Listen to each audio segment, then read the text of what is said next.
Amen. Nais ko lamang po ibahagi mga kapatid ang Revelation 20 verse 15 na kung saan mga kapatid sa darating na araw sa isang tao ay magkaroon ng judgment. Amen. Na hindi yung mga tao na hindi matagpuan ang pangalan sa book of life, sa aklat ng buhay ay itatapon, amen, sa dagat-dagatang apoy. Ito ang sinabi ng Revelation na hindi ibig sabihin mga kapatid na tinatakot na tayo ng Biblia. Hindi ibig sabihin mga kapatid na ginagalit tayo ng Biblia. Amen. Hindi ibig sabihin na wala na tayong kaligtasan. Ang sinasabi ng Biblia, hindi po ganun mga kapatid. Ang sinasabi ng Biblia, kung hindi matagpuan ang pangalan mo at ito ay magiging warning sa ating lahat na kung hindi matagpuan ang pangalan natin sa libro ng buhay, ang pupuntahan po natin ay sa dagat-dagatang apoy. Ibig sabihin mga kapatid, meron tayong dalawang destinasyon. Amen.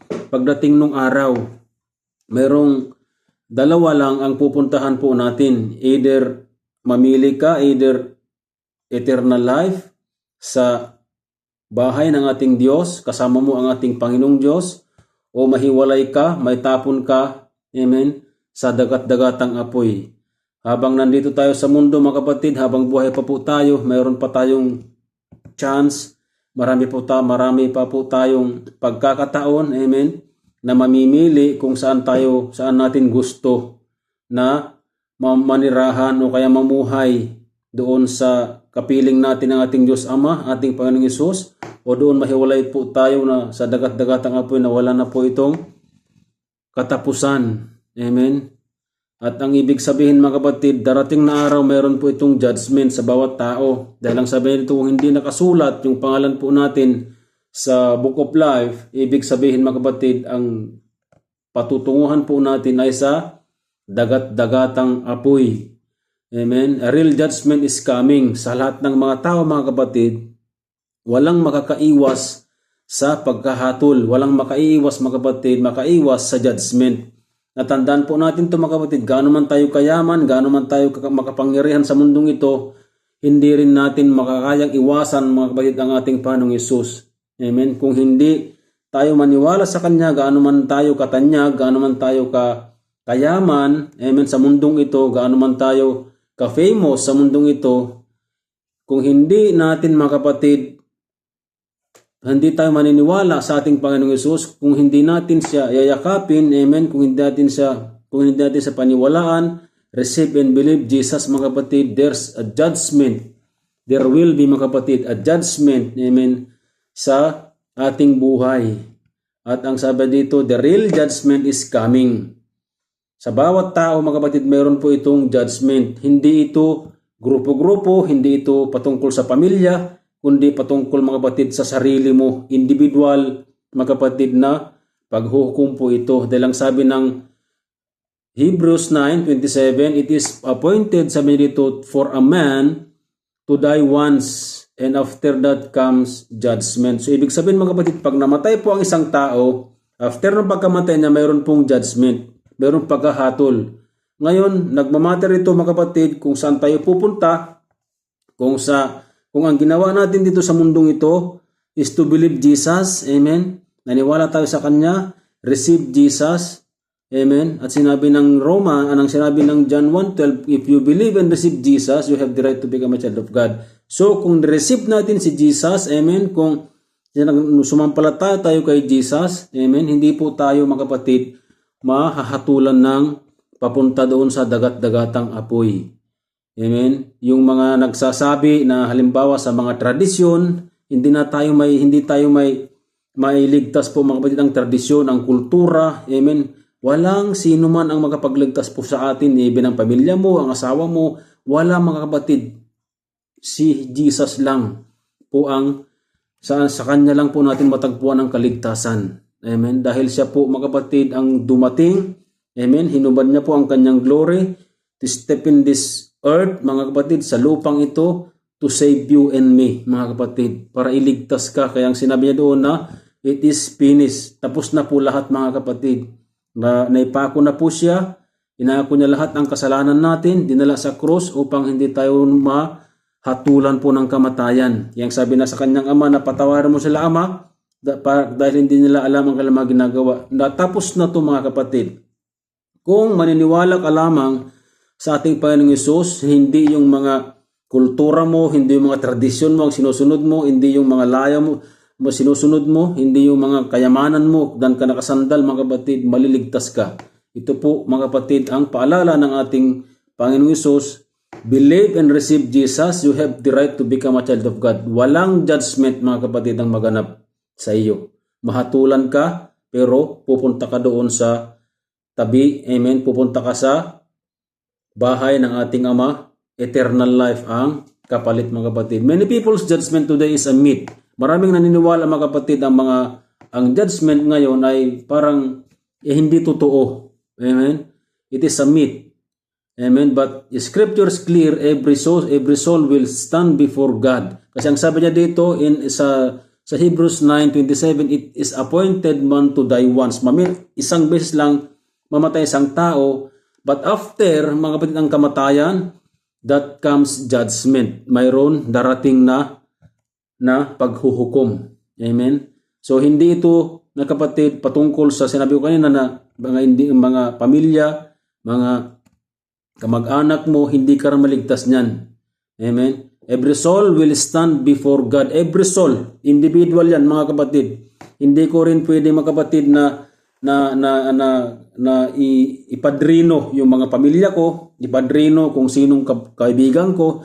Hindi po ito mga kapatid nakakapagligtas. Kahit ang presidente, sino man yung mga matataas na katungkulan, kahit pupunta ka doon na, sir, sasama ko sa iyo para maligtas ako. No, kapatid, walang gano'n na mangyari.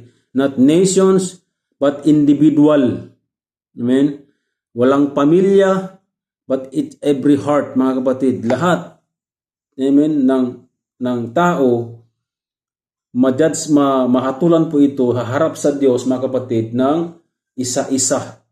Hindi po ito pwedeng pinadrino dito mga kapatid. Hindi sabihin na kaibigan kita, hindi ibig sabihin na pamilya kita, kaya na kitang iligtas, isasama sa kalangitan. Katulad ng mga sinasabi nila na, sir, ipag-pray mo na lang po ako at pasasama na lang po ako sa iyo pagdating ng araw sa langit. Hindi po yung totoo mga kapatid. Baka pagdating doon, mag-iyak po tayo lahat doon. Dahil kung dito sa lupa mayroon tayong pagkakataon mga kapatid na magsisi sa ating mga kasalanan, doon wala na pong pagsisisi.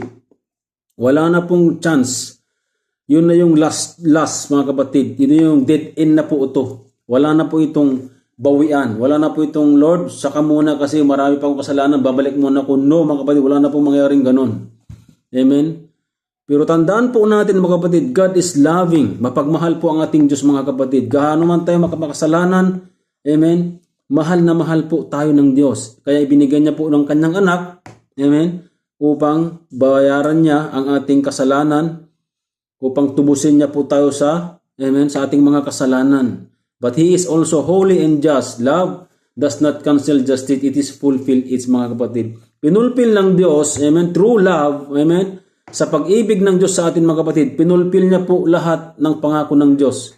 Na ang sinabi ng Panginoong Diyos, ang sinabi ng Biblia, ang nais ng Diyos sa atin, ang nais ng Diyos, lahat ay maligtas. Kaya pinadala na po ang kanyang anak, amen, na sino man ang manampalataya, na sino man ang maniniwala, ang kapatid, anyone, amen, to confess that Jesus Christ is the Lord, amen, ay maliligtas po mga kapatid. Hindi po ito maliligtas ang sino man sa mga sarili lang gawa, sarili lang kayamanan, amen, sa mga famous na tao, amen. Hindi kayo maliligtas mga kapatid. Gaano ka man kayaman, gaano ka man kasipag, gaano ka man makatulong sa mga tao, amen. Kat ibigay mo lahat yung kayamanan mo sa ibang tao, kapatid, tandaan mo ito, hindi ka maliligtas po yan.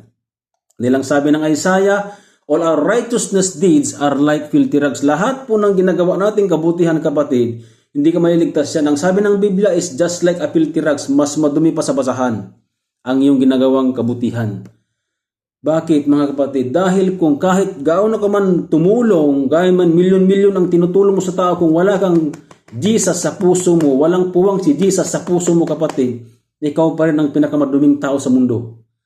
sa mata ng Diyos, kapatid. Kahit itulong mo lahat yung milyon mo, itulong mo lahat yung bilyones mo, itulong mo lahat yung ari-arian mo, yung pagkatao mo, mga kapatid, hindi ka maligtas po yan. Ang tanging makapagligtas sa'yo, tandaan mo, is Jesus, mga kapatid. Ephesians 2. Amen. Ephesians chapter 2, verse 8 and 9, sabi niya, "For by grace you have been saved through faith, not a result of works." So, ibig sabihin, walang makapagligtas sa'yo na mabubuti mong gawa. No amount of charity, church attendance, or moral effort can erase sin. Kapatid, kahit halimbawa na pinerfect mo ang pag-attend ng church, kung hindi nagmatter si Jesus dito sa puso mo, kung hindi umupo si Jesus sa puso mo, kapatid, wala ring kwenta yan. Maraming tao na pumupunta po ng church, pero wala si Jesus dito sa puso nila. Pagkalabas nila sa church, amen, anong ginagawa? Nagchichismisan kung anong ginagawa dyan sa labas. For example, kapatid, sa pagpunta ng airport, amen, maraming pumupunta ng airport, pero hindi lahat, kapatid, ay sumasakay ng eroplano. Isang illustration po iyan, na hindi lahat, mga kapatid, nang nandun sa airport, ay meron silang hawak-hawak na plane ticket. Ganun din, mga kapatid, ang tao.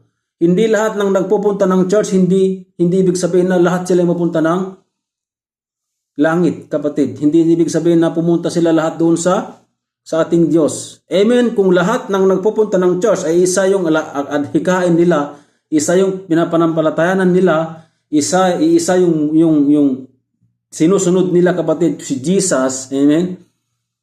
Praise the Lord kung ganun ang isang panambahan. Pero kung ang isang panambahan, kahit sinong individual, kapatid, kahit sabi ko, i-perfect mo ang church attendance mo, amen, kung hindi mo ito pinaupo si Jesus sa puso mo, kapatid, useless din lang din. Pero hindi ko sinasabi na huwag kayong mag-church. Ang church, kapatid, isa yan sa bilin ng Biblia, nang sinabi doon na huwag kaligtaan ng mga pagtitipon. Ibig sabihin, mag-church ka. Pero kung mag-church ka, ilagay mo, mga kapatid, siguraduhin mo si Jesus ang nakaupo dito. Siguraduhin mo na si Jesus ang nasa buhay mo. Amen. Dahil mag-transform ka niyan into a Christ-like life. Gaano ka man dati makasalanan, gaano ka man dati nagmumura ka, amen, anuman klaseng kasalanan na ginagawa mo, pero kung si Jesus ang pinaupo mo dito, amen, matransform ka into a Christ-like life, kapatid. Philippians 2:5, sinabi niya po yan. Amen. And all righteousness deeds are like a filthy rags. Why? Amen. Because sin is not just what we do. It is who we are without Christ. Dahil lahat tayo, kapatid, na fall short tayo. We are all, mga kapatid, fall short. Have sinned and fall short of the glory of God. Lahat tayo hindi nakaabot sa kaluwalhatian ng Diyos. So, ang tanong mo nga siguro sa akin, so paano tayo maligtas, kuya, kung hindi pala po tayo nakaabot sa, kung lahat pala tayo ay na fall short, hindi pala tayo nakaabot sa kaluwalhatian ng Diyos. Kapatid, mayroong ginawa ang Diyos na solusyon po diyan. Amen. Lahat man tayo makasalanan, lahat tayo fall short, have sinned, and fall short of the glory of God. Lahat ng tao walang hindi karapat-dapat, kapatid. Pero may ginawa ang Diyos upang tayo ay maligtas, upang tayo ay magkaroon ng buhay na walang hanggan, upang tayo magkaroon, yung pangalan natin ay malista doon sa aklat ng buhay. Ano yung ginawa ng Diyos na solusyon? He gave His Son, mga kapatid. Pinadala niya po ang kanyang anak, amen, upang iligtas po tayo. John 3:16, for God so loved the world, He gave His only begotten Son, that whoever believes, ang sinabi ng Biblia, will not perish but have everlasting life. Yun po ang binigay ng Lord, ang Diyos Ama na solusyon. Para abutin ka, amen, para hindi ka mahatulan at ikaw magkaroon ng buhay na walang hanggan. Amen. So the book of life is real, kapatid. Totoo po ito ang book of life. Dahil sinabi po ng Biblia, kung naniniwala ka ng Biblia ay totoo, ang book of life ay totoo, kapatid. Pero kahit hindi ka man maniniwala na ang book of life ay totoo, ang Biblia ay totoo, kapatid, book of life ay totoo. Amen? Dahil Diyos po ang nagsabi. Diyos na buhay po ang nagsabi. Amen? So, the book of life, God's mercy on display. Amen? Gaano man tayo, mga kapatid, makasalanan, Amen? By the grace of God, for the mercy of God, kapatid, magkakaroon tayo ng buhay na walang hanggan. So lahat ng libro sa mundo na to, amen, kung nabasa mo lahat ng libro sa mundo na to, amen, meron lang din isang libro, kapatid, na napaka-importante sa bawat buhay ng isang tao, the book of life. There is a one book that determines eternal destiny, the book of life, kapatid. Kung hindi, pagdating ng araw na hindi nakasulat ang pangalan mo sa book of life, kapatid, automatic 100% laglag sa impyerno ang abutin. Pero may binigay ng Lord, kapatid, na solusyon para ang pangalan natin ay magkaroon doon sa, mamalista doon sa book of life. Ano yung solusyon? Jesus, kapatid. Embrace Jesus. Believe Jesus. Amen? Come to Jesus. Turn from your sin, kapatid, and turn to Jesus. Yun po yung solusyon, kapatid, na ibinigay ng Diyos sa atin. Maniwala ka sa ating Panginoong Hesus na siya po ang Mesaya. Yakapin mo si Jesus. Ano man sitwasyon na meron ka, yakapin mo si Jesus. Huwag kang bumitaw, kapatid. At pagkaroon tayo ng buhay na walang hanggan. Ang sabi nito, rejoice that your name are written in the heaven. Paano ito? Paano ka magiging magalak? How to be, mga kapatid, na magiging magalak ka? Na naisulat na. Paano ka makapasigurado, amen, na ang pangalan mo ay nasulat na sa book of life? Isa lang ang sagot ng kapatid. Receive and believe Jesus. Turn from your sin and turn to God and turn to Jesus. Accept Jesus. Amen. This book contains the name of those who have trusted Jesus Christ alone for salvation. Kung maniniwala ka si Jesus, ang kapatid, He is the Messiah, the Son of God, the Son of the living God. Amen. Naghirap siya, namatay siya, nailibing siya, at nabuhay siya sa ikatlong araw. Is the good news, kapatid. Message is the good news. Mabubuhay ka. Mayroon kang buhay na walang hanggan. Na hindi po, huwag mo isandal yung, amen, yung buhay mo, yung judgment mo, yung eternal life, amen, doon sa kayamanan mo. No, kapatid, hindi ka maliligtas niyan. Ang sinabi ng Panginoong Hesus, I am the way. Ang sinabi ng Lord, ako ang daan. Ano yung sinabi ng Panginoong Hesus? I am the way, I am the truth, the life. Anong sabi ng kasunod niya? No one comes to the Father except through me. Ang sabi ng Lord, kapatid. I am the way. Ito yung solusyon, kapatid, na may sulat po yung pangalan natin doon sa Book of Life. Amen? So ang sabi niya, kung paano ba ito mangyari, Kuya Eli, na may sulat ang pangalan ko, sabi ng, si Lord ang magsagot sa iyo niyan. Ang sabi ng 14:6 dyan, I am the way, anak. Sumunod ka sa akin, pumunta ka sa akin, maniwala ka sa akin, layuan mo yung mga kasalanan, magbago ka, ito ang magiging buhay mo. Eternal life, kaaya-aya, mga kapatid, na buhay. Amen? Doon sa mata ng Diyos, sa piling ng Diyos. Amen? Ang sabi niya, Jesus is not one option among many. He is the only door, kapatid. Wala na pong iba.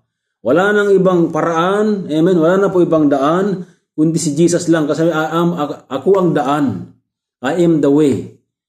Kasi ang tanong ni Apostle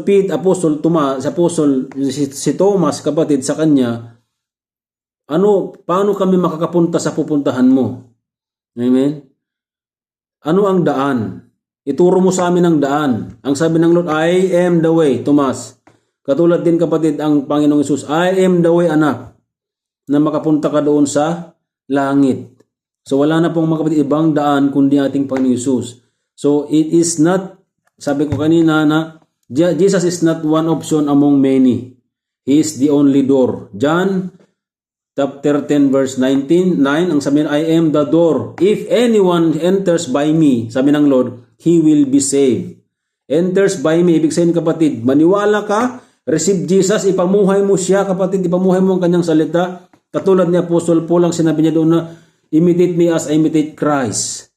And I no longer who I live, but Christ lives in me. Ang sinabi ni Apostle Paul, kapatid. Si Apostle Paul, amen, kilala natin si Apostle Paul, sa yung persecution ng mga, nakipersecute, mga kapatid, doon sa mga really Christian, malala ang kanyang kasalanan, pero ginamit siya ng Diyos dahil nagsisi siya sa kanyang kasalanan, kapatid, at tinanggap niya si Jesus, pinamuhay niya si Jesus, kaya nagkaroon siya ng buhay na walang hanggan. Ang sabi ng Lord, he will be saved, and sabi niya, will go and out and find pasture. Amen. Buhay na sagana at kasiyasiyap, kapatid, ang tatamasahin po natin. Ang sinabi ng John 10:10, kasunod ito, John 10:10, I came that they may have life abundantly. Amen. Not only money, kapatid, matter, ng hindi ito patungkol sa pera. Amen. Ang pinapatungkulan dito, kapatid, ito yung buhay na walang hanggan. Buhay na kasagana at kasiyasiya doon sa piling, mga kapatid, ng ating Ama. Dahil dito sa mundo, kapatid, hindi ka namumuhay dito ng masagana. Baka sabihin mo sa akin, sir, marami akong pera, masagana ang buhay ko. No, kapatid. Kasinungalingan po yan. Hindi ibig sabihin na marami kang pera, namumuhay ka sa kasaganahan. No, kapatid. Kung wala kang Jesus, wala kang kasaganahan, kapatid, sa buhay. And why the lake of fire? Bakit doon tayo, mga kapatid, itatapon sa lake of fire? Amen? Lahat ng makasalanan na hindi nagsisi, mga kapatid, sa kanilang makasalanan, doon po, mga kapatid, matatapon. Dahil ang sinabi ng Romans 6:23, for the wages of sin is death. So, ibig sabihin, kung nagpapatuloy pa rin tayo, kapatid, sa ating pagkakasala, ibig sabihin, kapatid, doon tayo mapupunta. Doon tayo maitatapon. Nagbigay na po, kapatid, sa atin ng ating Diyos ng solusyon, doon sa kanina, doon sa Romans 3:23 na, for all have sinned and fall short of the glory of God. Lahat po tayo, kapatid, kung walang ibinigay ng Lord sa atin na solusyon, na ang kanyang anak, lahat ng tao mapupunta doon sa lake of fire. Ang sinabi dito sa 6:23 Romans, for the wages of sin is death. Ngayon, mayroon siyang ibinigay, kapatid, na solusyon. Yung wages of sin is death, kapatid. Yung death, kapatid, inako na po ng ating Panginoong Jesus po yan, mga kapatid. Namatay na po siya sa cross, amen. So, ibig sabihin, kapatid, huwag na po tayong magkasala. Kung kinakailangan, huwag na po yung magkasala, kapatid. Dahil ang kabayaran ng kasalanan ay kamatayan, doon mapunta. At ang maganda dito, but the free gift of God is eternal life. Mayroon ka ba ito gift, free gift, grace, kapatid. We are in the grace, mga kapatid, period of time. Nandito na po tayo sa grasya ng Diyos, kapatid. In Christ Jesus our Lord. Sa ating Jesus, Panginoong Jesus lamang po tayo, mga kapatid, maligtas. Meron siyang binigay na regalo. Free ito, hindi mo ito binayaran. Ibig sabihin free gift. Ibig sabihin, kapatid, hindi mo ito binili. Amen, hindi mo ito pinaghirapan. Ang gawin mo lang po ito in Christ Jesus. Ang gawin mo lang po ito, kapatid, manampalataya ka lang sa kanyang anak. Wala ka nang gagawin, hindi ka mapapagod na manampalataya sa kanyang anak. Ang sinabi, free gift. Libre po ito, kapatid. Walang bayad ito.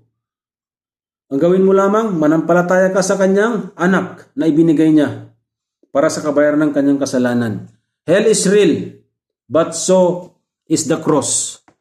Kung totoo ang impyerno, kapatid, mas totoo po ang cross. Dahil nandyan po nakita po kung paano namatay, amen, ang Panginoong Hesus doon sa cross. Doon niya, kapatid, kinongker ang hell. Doon niya kinongker ang death. Doon niya kinongker, kapatid, ang kamatayan. Amen. Doon niya kinongker ang grave. Kaya wala nang pangil sa iyo ang kamatayan kung meron kang Jesus. Amen. Wala nang kapangyarihan sa iyo ang kamatayan pag meron kang Jesus. Wala nang kapangyarihan sa iyo ang grave. Amen. Kung meron kang Jesus.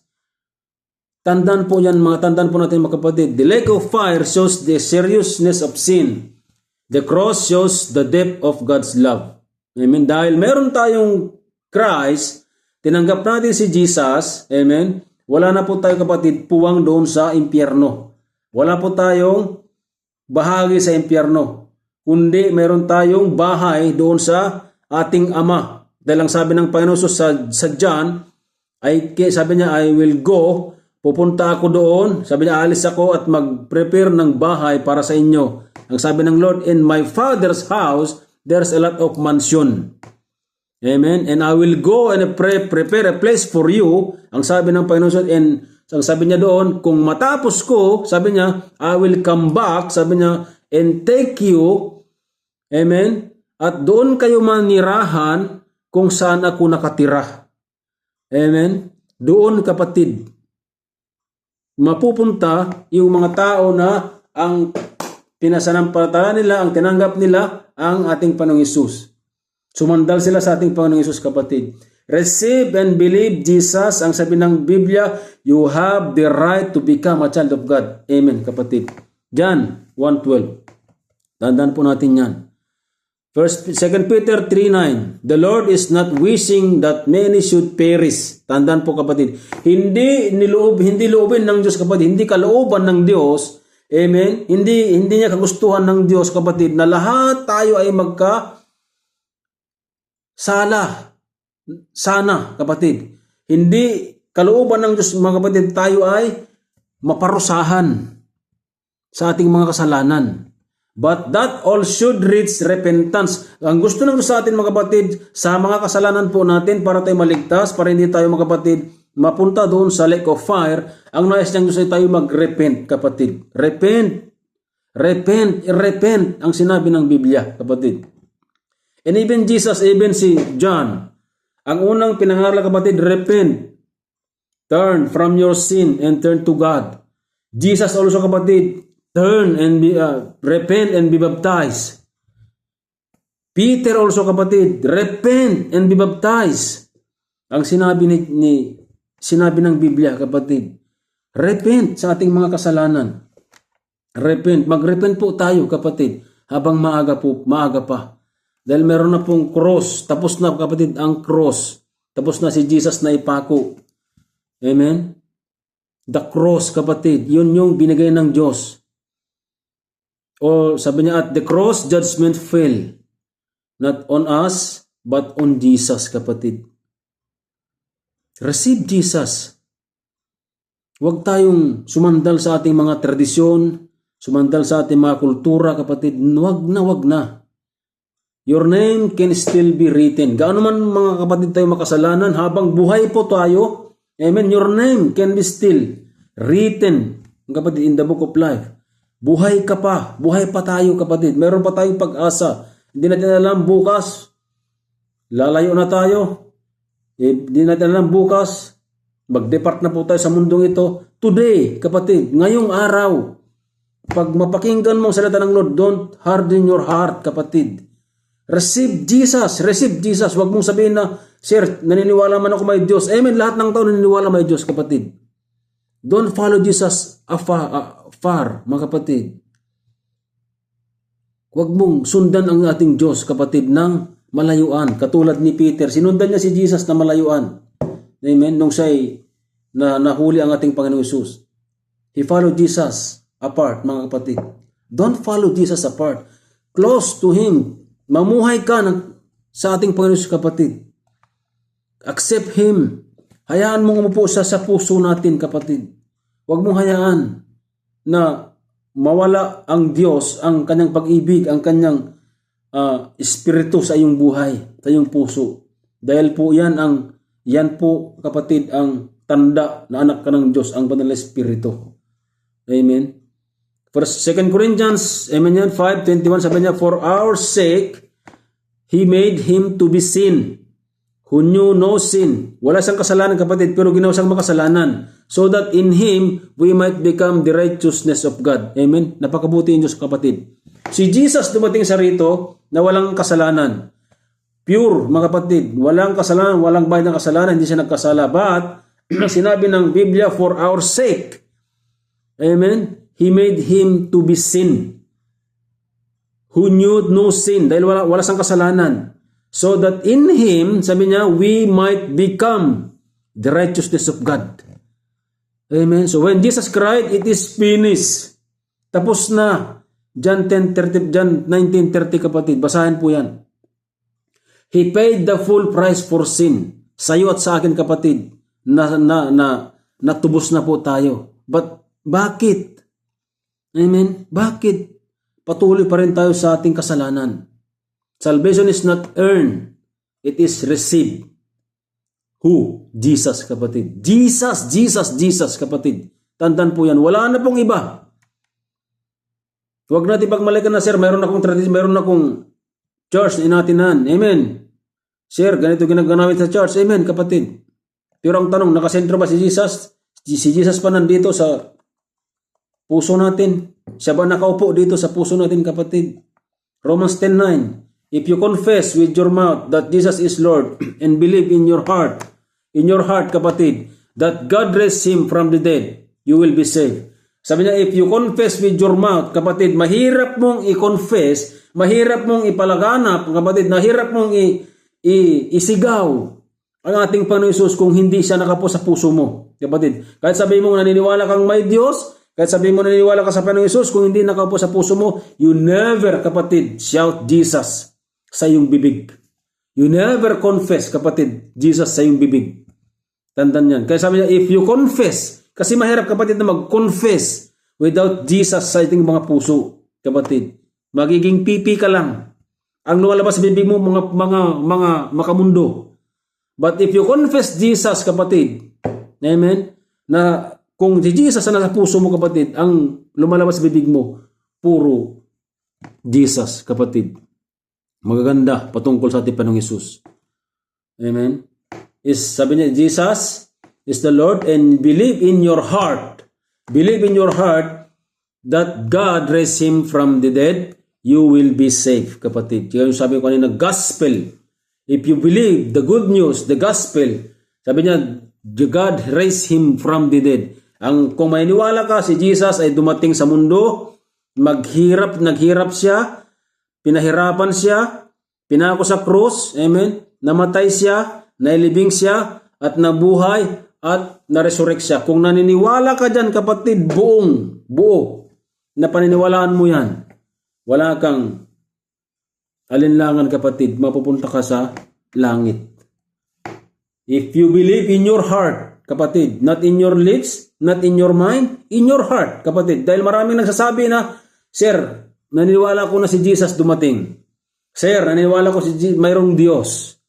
Sir, alam kong mayroong Diyos. Nagdadasal po ako. Kapatid, believe in your heart. Tanong, naniniwala ka ba sa iyong puso? Malalim ito, kapatid, na may kahulugan. Malalim na kahulugan to. Ang ibig sabihin nito, kapatid, sa ating buhay. Hindi mo na ibig sabihin na, nagsasamba ako, sir. Marami akong inatinan ng ganito, sir. Lahat ng gawain sa church namin, inatinan ko. But do you believe, kapatid? In your heart. Amen? So today, kapatid, is the day. Hindi ito, kapatid, not to judge. Amen? Hindi ko po kayo ginajudge. Amen? But today is the day, kapatid. Habang ang araw pa ay masabing ngayon, kapatid, today. Repent. One day, many will wish they had taken this moment seriously. Alam mo yun, kapatid, ang pinakamasakit sa buhay ng isang tao, amen, yung nandun na po tayo sa harap ng Diyos na alam pala natin na mayroon tayong pagkakataon na magsisi dito sa mundo na to, na hindi natin ito nagawa. Yun yung pinakamasakit. Na alam natin, makikita na po natin kung saan tayo pupunta. Mapupunta ka doon sa dagat-dagatang apoy. Nang sinabi ng Panginoong Hesus na, depart from me. Hindi kita kilala, lumayo ka sa akin. Biblically, kapatid, hindi lahat, sabi na, hindi lahat ng tumatawag sa akin ng Lord, Lord, Lord ay mapupunta sa kalangitan, hindi maliligtas. Amen? Yun po ang pinakamasakit doon, mga kapatid, na pangyayari. So ngayon pa lang, kung meron tayong pagkakataon, kapatid, repent. Ang sinabi ng Biblia, repent, kapatid. Alam niyo, mga kapatid, maraming akong na-encounter na mga nagsasabi na parang binubuli ka pa rin na mga taong ganun. Na hindi sila niniwala dahil ang buhay nung araw, ganito, ganyan. Maraming nagaganap na mga kaluguan. Amen. Dahil wala po tayo, mga kapatid, hindi pa po natin alam kung ano ang katotohanan nung araw. Amen ako dun. Hindi man ako, mga kapatid, perfecto na tao. Kung meron kang Jesus, kapatid, amen, today is the day. Magsisi po tayo sa ating mga kasalanan. Lahat tayo, mga kapatid, na tao, amen, magsisi po tayo sa ating mga kasalanan. Tayo lahat. Amen. Dahil makasalanan po tayo lahat. Kailangan tayo magsisi. Kung nais natin na masulat ating pangalan sa Book of Life, repent. Kapatid. 1 Corinthians 2:6. Amen? Love calling your name. It is about love calling your name, kapatid. Friend. Kapatid, this is not about fear. It is about love calling your name. Hindi ko po kayo mga kapatid gina-judge. I'm inviting you to come to Jesus. Receive Jesus, kapatid. Embrace Jesus. Heaven is real. Hell is real, kapatid. But grace is available now. Yan lang ating magagawa, kapatid. Embrace Jesus. Amen. Believe and receive Jesus. Because the grace is available today, kapatid. But by the grace of God, maliligtas po tayo, kapatid. Ako din, kapatid, I am not good enough na tao. Isa rin ako makasalanan. Kailangan ko ang Jesus. Kaya nga po sinashare ko din sa inyo kung paano tayo magkaroon, kapatid, ng buhay na walang hanggan. Kung paano tayo magkaroon ng totoong buhay. Na hindi ang mundo rito, kapatid, ang sukatan ng buhay doon sa langit. Ang sukatan ng buhay. So ang tanong po natin, kapatid, is my name written in the book of life? Kung hindi, kapatid, mayroong binigay ng Diyos na kung hindi pa tayo sigurado, kapatid. At alam natin personally kung naisulat na hindi ang ating buhay. John 3:16, for God so loved the world. He gave, kapatid, that He gave His only Son, that whoever believe in Him should not perish but have eternal life. He gave His Son, kapatid. Believe His Son. Believe in His Son, kapatid. Believe that Jesus is the Son of the living God.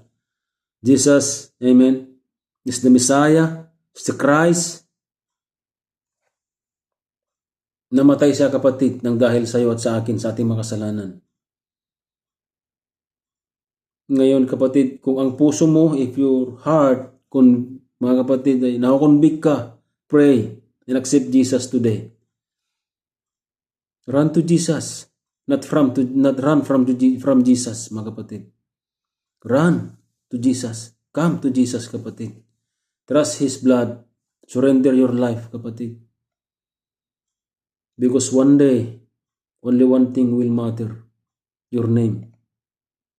Written in the book of life, kapatid.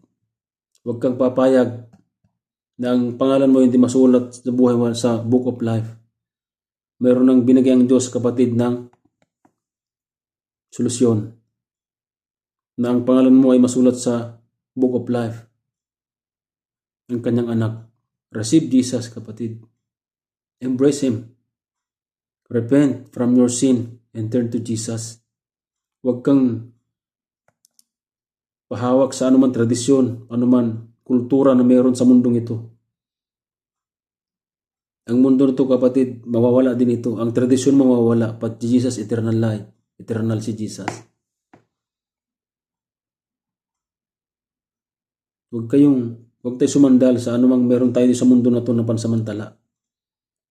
Lean on Jesus, kapatid. Embrace Jesus. Come and embrace Jesus. Read the book of life. Read the book. The Bible, kapatid. Amen. Praise the Lord.